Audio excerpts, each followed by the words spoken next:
Was that a shot or a car backfiring? Hey everybody, this is BK with Masada Tactical with another video. Today I'm actually going to introduce my good friend Paul, one of our instructors, and we're going to talk about how to identify or recognize the difference between a gun being fired, a car backfiring, or an explosion.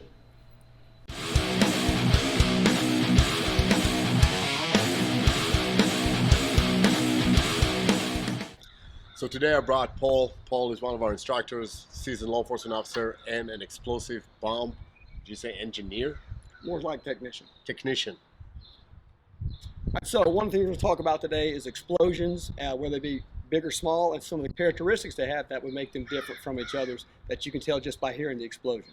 So if you hear a singular explosion, depending on how close you are to it, that's going to determine whether it's an explosion, a car backfiring, gunfire, or a chemical plant accident. So if you hear a single shot or a single sound, that could be just a car backfiring one time. Normally it's more, or it could be some accident at a gas station. If you hear more than one,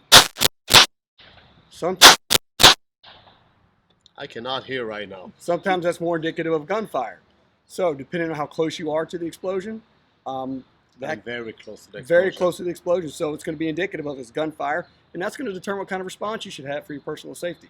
So although you should always play it safe and always err on the side of caution, now you have a little bit more indicators to know whether your response should be ignore and continue doing what you were doing, or actually take a second, assess, figure out what you should do to keep yourself and others safe. Thank you, Paul, for joining me today. As always, thank you guys for following us, subscribing, submitting questions and comments. As always, keep checking our social media, Instagram, Facebook, LinkedIn, and obviously YouTube, and watch your six.